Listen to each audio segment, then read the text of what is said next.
Hello, everybody. This is the one and only Mr. LP Stephen Sykes, host of ENLIVEN Radio, and we got another great interview for you to join with our show, and the one and multi-talented Mr. Soccradz. How you doing today? I'm doing good, Mr. Sykes. How you doing? I'm doing all right. How's the holiday season now that we got past it? How did it treat you? Actually, very blessed, very blessed. My kids got what they wanted, so I'm happy. Oh, how many kids you have, sir? I have five. Whoa, you go, bro. You go. What's their names? My oldest is Danielle, and then my junior, which is Keith, and I have Lyrica, which is my middle child, and I have my youngest two twins, Camille and Cameron. Oh man, awesome man. Just a beautiful thing, man. And first of all, big shout out to you, for being the father in their lives, man. We don't have that many good positive examples in that, so I appreciate you for that. Thank you. I'll try. And everything, now that you're broke after Christmas, Definitely. well, down the new year, we need to get back to work, right? Gotta get back to the grind. I understand. I understand. So, Mr. Soccradz, a couple of questions up front. Where are you from, sir? I'm from Phoenix, Arizona. Oh man, everybody out there in Phoenix. How was it out there in Phoenix world? Well, we out here building our music scene, not, but besides Sheriff Joe, we all right.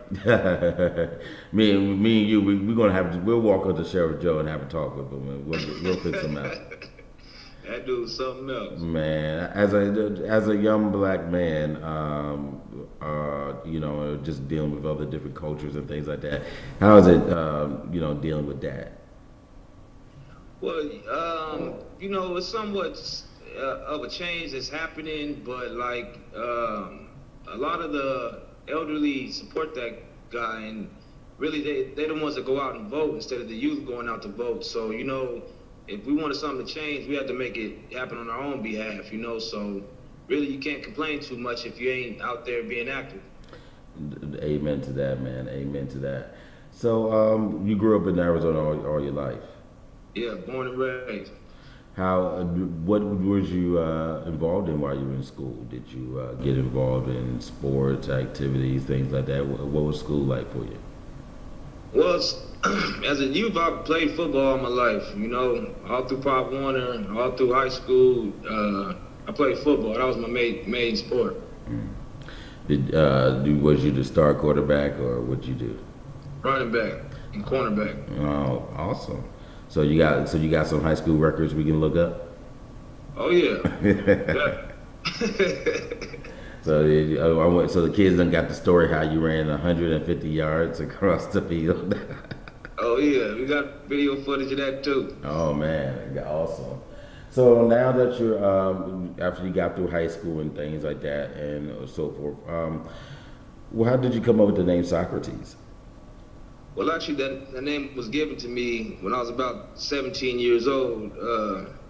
Me and a couple other cats that I grew up with, was rapping in the hood, and my big homie Deuce was the one that named me Soccradz. He basically said, at the young age I was, that I philosophized the game. So, he said I was way ahead of my time, in other words. So, that's how I got my name. It was given to me. And that's a good name because a lot of weight comes with that name, Oh yeah, definitely. Okay, because I don't want nobody to come back and calling you Little Soccradz now because. Nah, I'm the one and only. Okay, tell me about some, as a performer and as a writer, how did that kind of get you going into your work for your field? Well, actually, I've been doing music a long time. Really, the first time I ever recorded a song in the studio, I was 8 years old. I had my first project done when I was 13. Wow. So, I've been doing this a very, very long time. So it's all I know. What made you? Obviously 8, and even before then, obviously, you were musically inclined. What was the music going on in your at home that you listened to that got you encouragement enough to get into the studio at 8 years old? Well, actually, I had an older cousin that was pursuing his career at the time in the '90s. My cousin Terrell, and they had a group called 7OD. They was, listening to. I grew up on the Rakim and the Ice T's, Ice Cube. Dre was doing his solo projects or whatnot. So that's pretty much what I was, captivated to at a young age. Would you, with those rappers and things, and you see them taking the opportunity to start their own companies and get involved with their works, that kind of gave you the encouragement to start out and do your thing? Absolutely, and also my uncle Cocaine, which is, he's West Coast legendary. I've seen him, throughout his career. He's been in the industry 24 years, so, and he's been on, I don't know how many platinum projects. He's the most featured artist in history in the Guinness Book of World Records. So, I've been observing to his career and his success as well. So, Did all those different things kind of pushed you and got you started? And so when you saw as a kid, you said, I want to be like them? Right, basically. Just mimicking what I saw. What kind of, when you perform, when you decide to go out there and perform as, and first of all, let me establish this: you don't just rap; you also write and do spoken word and a variety of different things. Correct? Absolutely. With all those different parts, which one is your favorite part? Do you like to write the most? Do you like to perform? Do you like to just be the producer? Which part is your most favorite part? I would say writing is my most favorite. Just critiquing the project, far as getting that classic song. I'm more of an all-around writer. I love performing as well. That would be my second choice. But writing. What would you say kind of keep you going? Like, what kind of gives you the inspiration to write every day? Is it your children, life experiences, what you see goes on with other people, just random thoughts in your head? What kind of gives you the inspiration to do the writing every day? Well, of course, my children first and foremost. I got to provide for them. But at the end of the day, I've been, somewhat less fortunate growing up, and I've been in prison as well. So I have a felony on my report card, basically. So the average 9 to 5 is a small window for me, in essence. So. I was always told that, if you want to choose a career, make sure it's something that you love and have a passion for. So that's why I go so hard for this music. I feel in my heart that's all I got. Would you say, first of all, obviously with a man with your talents, man, you got way more different things. Even if you didn't do this, trust me, I believe in you, man. You're going to keep doing a bunch of different things. Thank you. I appreciate it, man. I really do.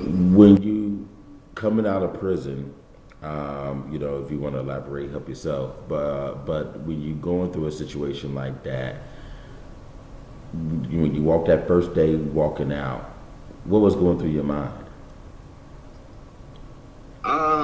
It was a lot on my mind. I knew, I had to kick off with my music career. I had to settle down and transition back with my family. So. And at the same time, being excited to be out the gates, it was like I was in awe at first. That's a feeling that I can't explain. That's a day that I'll never forget. Would you say when you after that day, and you say you want to get involved with reconnect with family and all these different things, do you is that experience or that you write about in your music and also perform? Definitely. Like with me as an artist, I don't really consider myself a gangster rapper or even consider my music trap music. I write reality off life experiences. It really, if I ain't been through it or observed someone go through it, I really don't write about it. I pertain to the cats that's still in the struggle.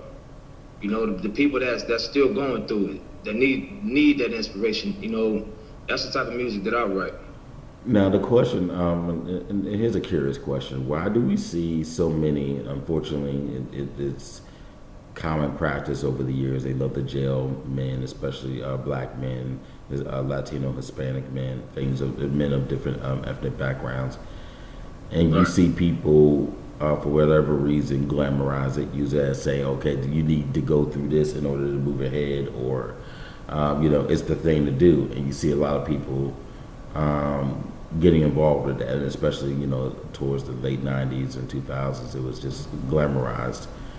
Right. You went through this obviously for not the glamorization of it, but how do you separate yourself from when you speak about it? You're not glamorizing it; you're using it actually as a method of learning. Stay away from what I'm doing. Right. Well, me personally, we are human and make mistakes, and at the end of the day, it's all a learning experience, so you have to take something that's a negative and make it a positive for what it's worth. So I have to look forward and toward the future, so at the end of the day, I have to be able to spread my message to those who might have a chance to take the other path instead of going down the road that I went through. Because at the end of the day, when I sat in the penitentiary, I felt like a straight sucker. I felt like I got no stripes for it at the end of the day. It put me on pause with my career and took me away from my family. So, some people glorify the wrong things, and that's something I don't think they should. What would you say?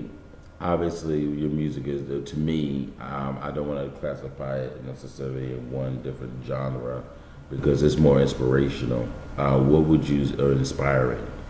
What would you say? How would you classify your music? My music? Mm-hmm. Yes. What would you say is classifying your music as, or what do you, where does it focus on? Like I said, at the end of the day, my music is reality. It's raw and uncut. I give the good, the bad, and the ugly. I give the listener the option that to make the choice on their own behalf. Some of these artists out here give a one-way sided story, and I don't think they should do that. Everything ain't all bling bling, but everything ain't all bad either. You have to be able to paint that picture, of some type of sense of reality. Not two-way outlandish of the sort. Everybody ain't riding around in Bugattis and Lambos, so I just try to stay well-grounded. When you going from the writing to performing, how would you say now you're going into producing also now a lot more? How was that transition like going to a different phase of your career? As far as producing? Yes, sir. Well, I always was producing pretty much from day one, so it really wasn't too much of a transition, so at the end of the day, I started off being a CEO very young, but I've had bad industry deals or whatnot, so it's just you have to have some business etiquette and know your worth. What producers did you work with in the studio? You mentioned Cocaine. You mentioned some of the other family members that you grew up with. Who else did you work with? Well, I worked with super producer Swiss Beats, Alicia Keys' husband, in other words. I've worked with J1, who's produced for Jeezy. He's produced for Joel Santana, and a lot of other artists as well. I've worked with Needles, who produced on 50 Cent's Get Rich or Die Trying project. I've worked with Ara, who's produced for Bone and Cassidy. I've worked with a lot of different producers or whatnot, even the underground cats. I try to, even cats overseas or whatnot. I've got music from producers from Germany and Russia. I try to have an all-around global sound. How would you say your music, producing, writing, performing, how would you say your music, how would you say it's helping or meeting the needs of the public? Like, there's a dichotomy of we want to give them what they want, but there's also the things of what they need. And a lot of times people, they say what they want is what they need, but that may not be the case all the time. Well, I think as far as the music industry right now, it's somewhat redundant. Everybody sounds the same. So, with me and my craft, I just try to, stay in my own lane and not be too saturated with the mainstream's doing. And just keep it original, What what kind of projects are you working on now? Like, are you producing? Are you writing? Obviously, you're always writing. That's never going to stop. But are you right now touring or performing locally, nationally, or are you behind the scenes more right now? Like, what projects are you working now? Well, actually, I'm working on my EP right now called My True Spoken Word. That's supposed to be dropping here in March. I'm also working with a collaboration project with a fellow Arizona artist go by Hannibal Leck. He just got off a 60 city tour with the Dub Show, so he out there buzzing too. Wow. Now, spoken word is a different method, obviously, than rapping. Right. How? What's the game that you try to achieve with your spoken word versus when you're rapping? Well, as far as the title of my project, my True Spoken Word, you know, it's more deep meaning to the saying itself. Like it's my Bible to the streets, you know, it's my all, you know, my passion. And it's also my first project from coming home from the penitentiary. So, you know, I put a lot of, you know, effort into this project because I knew it was going to set the standards for me. Could you, would it be too much for if I asked you to give me a little bit of a taste of your spoken word? Yeah, I got you. Okay, I can't ask for, you know, spoken word and you can't give me something, so, you know, I gotta ask. All right. The lady back behind me gonna be pissed at me, so I gotta make them happy, you know. What you want to hear, man? Like one of my joints off of the record? Yeah, give me that or whatever that, or you know, I'm gonna give you. I'm gonna make it really hard on you. Just something off the top of your head. Okay. I promise to stay true long as you stay in my life. You've been through hands of plenty, man. I'll be treating you right. And just to protect your bitch, I sleep with my burner at night. She be the very reason Soccradz and murder of Mike. See, you and I got a chemistry. Without you, girl, my world is a misery. It's either us or the penitentiary. Fell in love with her since the first bag I sold. She brought me some fresh J's and some diamonds on gold. Forever mine by my side like I'm toting the 9. And when I count you by the stack, that's our quality time. Love the natural smell, love you like some sweet perfume. This bitch my everything, I can't have her, I'm knowing I'm doomed. Every time that hoe leaves, it's like my heart gets crushed. The feelings I have are strong, way deeper than lust. Tattooed on your face, in God we trust. Some don't appreciate you, but to me, you're more than a buck. You dig me? There you go, there you go. Yeah. Excuse me. What would you say, who's out there in the game right now that's your favorite, that you think that's really, you know, there's a lot of people out there now, but who would you say right now is actually true to the game of rapping, spoken word, music, that you think is doing their thing versus someone who's just like, you know, faking the funk? There's a lot of cats out there I feel is off brands. I ain't gonna even mention them, but oh, that's no problem with it. So you don't like Diddy, is Drake but really bad, you know. You know, that's no problem. Feel free to speak your mind. I like Jeezy, man. I do stay well-rounded and true to who he is as a person. I love Jeezy's music. I love T.I.'s music. You know, I even like Drake. You know, he don't try to be something that he's not. He just does Drake. So I gotta salute him. I like Kendrick's music. You know, I try to stay away from the cats that try to portray something that I know that they ain't at the end of the day. So, you know, we on that reality music. Do you cry as much as Drake? Nah, negative. Better be a serious situation for me to be crying. What would you say you know, you have 5 kids. What would you say with them and the rest of your family?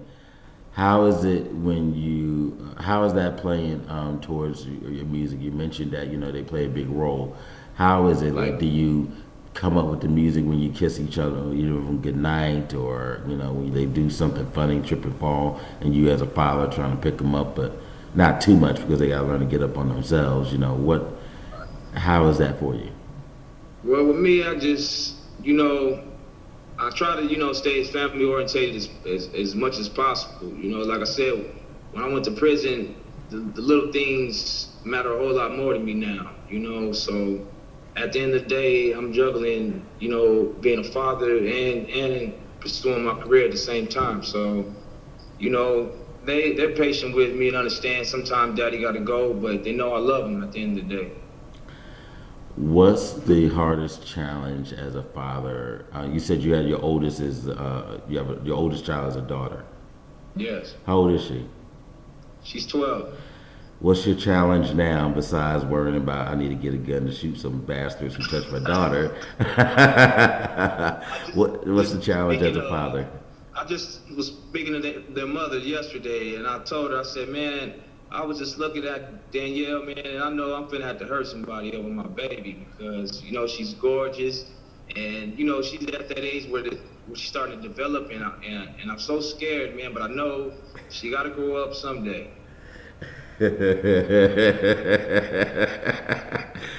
I see the worry in your eye, man. I know it's there, man. I got 3 girls. I'm so worried. You just so worried and everything. So if one of them comes home, Daddy, I gotta tell you something. What's the next answer? Hold on. Just tell me who he is, and then I'll be back in 30 minutes. That's gonna be it. They got some brothers too. They'll be all right. All right, no problem. Well, if you need to go take a ride to go scare some boys up, you know, let me know. I'll be happy to roll with you. Sure, man. I appreciate that. Hey, it takes a community, man. We got to keep them locked down. Well, you know, at the end of the day, I know as long as they grow up to be respectable, you know, individuals, I've done my job, so. Are the girls young, trying to be 25, 30, 35 now? Are they growing up fast and attitude and everything else, or are they just still being girls? Nah, my babies are still babies, man. They ain't really too much into that fastness, because I ain't having it. So you're a father that does not mind tapping the backside. Oh, not at all. Oh, I appreciate that. I wish more people would do that. We've gotten away from it, and it's hard. Nah, the good book says, you know, spare the rod but spoil the child. So at the end of the day, you know, sometimes chastising is needed for that respect boundary. You know, these kids nowadays, you know, don't have that pay homage respect that we once had as youth. How is it now when you're raising them and you see the music out there and someone's listening to an artist that you not necessarily care about, but you understand what they're trying to do, and you being in the game, and then and as well, how do you explain that to your daughters or to your children overall? Well, a lot of things, you know, that are put out there on the mainstream radio or whatnot that I don't agree with my children hearing. You know, even some of my music, I would say that I don't even allow them to hear. You know, it's an age of appropriateness for that. And, you know, kids are like sponges. They soak up everything. So you have to be aware, excuse me, but you have to be aware of the things that you have them around, you know, because they soak it up. What kind of lessons would you say you growing up, like, do you find because of your childhood, did you find you had some good influences and role models that you mentioned about? Would you say you try to instill the same thing, or do you feel yourself trying to be scared that you might be too hard on them or too light on them? You know, how do you find that mixture as a father? Well, I don't try to, you know, shadow them too much, you know, because I don't want them to be, you know, blinded to the reality of the real world, you know. So it's like you said, it's somewhat of an equal balance, you know. It's appropriateness of everything, you know. I don't shadow my kids from nothing, but at the same time, I don't expose them to things they ain't got no business being, you know, just basically, you know, exposed to. If one of your children comes up and says, "Dad, I want to get into the game," would you have them write verse? Would you have them learn to be a performer, like a true lyricist as a rapper, or would you or just a rapper? There's a difference, and we'll get to that. But would you have them do spoken word, or would you try to teach them the background of it, the business, the producing side? Well, actually, my kids already write. All 5 of them already writing songs. You know, my daughter Lyrica, she's already singing, And we'll be working on her project soon too. That's the 12-year-old. No, that's my middle daughter. Okay, wow. How old is she? She's 10. So we gonna see her on Disney or Nickelodeon or Toon Disney, whichever of those channels? Oh yeah, my baby's a natural star. Actually, before she was even born, I told her mother that she was gonna sing. That's why I named her Lyrica. So Daddy knew what he was talking about. Yeah, I spoke that into existence. There you go. What's the difference between a rapper and a lyricist? Well, can you be both? A lot of these rappers just rhyming words. They have no meaning or substance to their music. It's just wordplay. And you have lyricists that actually, spread a message in the music, something that can be heartfelt. Would you feel that if you could press a reset on the music industry, let's just say in the rap game, what year or what time period would you say, you know what, it was a bad direction, we need to press a reset button? What year or time frame would that be for you? Really, I would say around '07 until now. The early 2000s and 90s, music had meaning to it. You couldn't just get in the studio and say whatever was on your mind. Everybody didn't sound the same. They signed artists that were unique in their own way, not mimicking somebody else. So, like, as of now, the game is just saturated. Everybody's auto-tune crazy, instead of just having some originality. So you hate T-Pain? No, I love T-Pain. No problem. What? I don't like nobody else after T-Pain, though. I'm about to give him He reinvented the Roger Troutman sound, and at the end of the day, after that, everybody just picked up on it. And it's okay to use it every now and again. But you listen to the videos that's on BET, MTV today, 5 out of 10 videos are auto-tuned. So it's like, it's crazy. There's no originality anymore.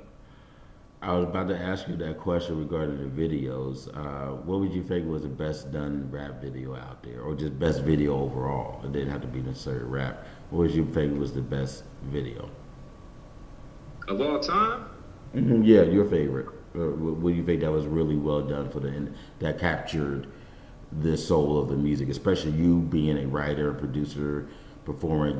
You see it from all different plates. Whereas someone who's in those fields, they see it from one side. Now you looking at it from the artistic level of all the different parts. Which one was your favorite? There's a few videos out there that that touch me in different ways. Because like even Pac's old Dear Mama video, it had deep message to it, and that same essence, you can even go more present in time to 50 Cent's Get Rich or Die Trying project. Nut Up in the Club is something that's classic, probably play 10 to 20 years from now. So, even Eminem, Lose Yourself, that's something that motivated me to keep striving as an artist, so, it just depends. It depends on the moment. Who you rocking on your MP3 player right now or in your car? Me. Okay. After you would you say, okay, you done heard all your albums? I got in there. I got a little bit of I love Yo Gotti's music. I like Jeezy's music. I like Meek Mill. I'm trying to see who else is hot right now. Kid Ink, I like his music too. What would you say your role of spirituality, my throat, sorry, forgive me, spirit world, and also just religion in general, how would you say that plays a role in your music? Well, me personally, I believe in the Most High, and I believe in the higher power. Now, I don't believe that there is one true religion, because people manipulate things in their own aspect. But I know things just don't exist either, so we all come from somewhere or something. You know, everything just doesn't poof. So at the end of the day, there's things in different religions that I find truth in, you know, in a few different books. But at the end of the day, I just, you know, that there's a higher power, you know, so. Are you attending church every Sunday with your children, or how's that working for you? I do attend church from time to time, not every Sunday. I can't, you know, pertaining to my career or whatnot, but I do when I can. What would you say, you are in your 30s, or I'm not familiar with your age. I'm 30. Okay, you're 30. What would you tell Soccradz at 17? He's about to turn 18 in a month from now. What would you tell him? Like, you know, would you wring his neck and tell him, don't do this? When you get 23, don't do this, or this, don't do this. What would you tell your 17-year-old self right now? When I was a lot younger, man, I was a wild dude, man. Let me tell you. I was a hell raiser in these streets, man. So, you know, at the end of the day, I would have done not even half the things that I was doing out there, you know. I would have came at it in a different aspect, but, you know, we all learn from experiences. So I wouldn't actually take away nothing. Well, so would you say that when you went to prison, that saved your life? In a sense, it did. It was a blessing in disguise. Is your parents with you to this day? Yes. What would they say about your music right now? Like, how are they feeling you in your game right now? Well, my mom loves my music. My dad loves my music. My grandmother loves my music. My music pertains to pretty much all ages or whatnot. You know, I've had babies sing along with my music, and I've had elders sing along with my music. I've had people that don't even listen to rap enjoy my music. So, you know, I have a versatility to my style. What would you say, how do you deal with the attention that comes with from the field? Like, obviously you stay grounded, more importantly, with your children and family overall, but how do you handle the attention, the limelight? Well, at the end of the day, I know I'm on a mission, you know, and I try not to deal with the riffraff. And with me personally, if it don't have anything pertaining to the music, I don't deal with it. I don't go out to clubs just to be clubbing, you know, and things of that sort. I avoid the trouble because I already know, you know, me as a person, and some cats don't know how to act, so neither do I. How do you handle the women that comes? Because obviously when you're doing this field and you start to build up a rapport, like how are the women? Are they all hood rats, or are they the professional lawyer ladies who coming in and saying, hi, I want to take you back to my home? Like, just how are the women treating you? Man, they come in all shapes and forms. You got to beat them off with a stick. What is it? Just because you're a good-looking young man, or you got that game they like, or it's just your music, or all of it? Well, probably all of it. You know, I am a decent-looking individual, and my music, you know, speaks for itself. So at the end of the day, I guess I'll be that all-around package. Are you single, tied down at the moment? Yes. You're single. So what are the specs we need to tell the women? You know, you're a 5, 6 foot. How are you? What'd you say now? What are the specs we need to give the women since you're single? I don't really know, man. Athletic dude, man. Very intelligent, you know, outgoing, love music. Okay, not a problem. Okay, so let's see. You're 5'10", 180 pounds. You bring in 5.6 million a year. We're gonna put all that down on the profile for the ladies. Okay, you know. So we'll do that. What would you say? How? And this may sound a little crazy.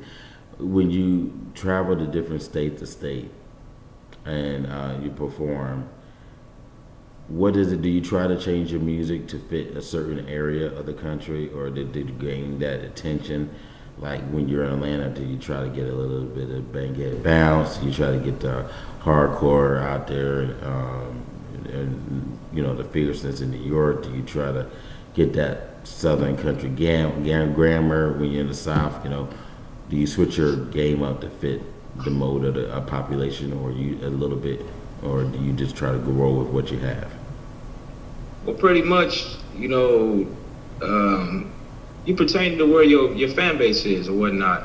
Now, I do the go-go genre. I'm getting ready to go to DC here shortly. You know, I'm changing music over to that genre. So, and I'm going to be playing with a live band. So that's something that's going to be new for me to, you know, as far as a crossover as well. So, you know, it pretty much, as far as an artist, they just go pertaining to where their fan base is. You pretty much don't switch up your music or whatnot to your location. Do you have your own production company or right now? Yes, I do. Okay, what's the name of your production company? ENLIVEN Records. ENLIVEN Records. Can you spell that? Y-E... N-O-M. It's money backwards. Oh, money backwards. Okay, excuse me. You know, hey, the data work. When you, what made you drove to have your own production company? Is that just to have more control of your music when you write, or how did that come about?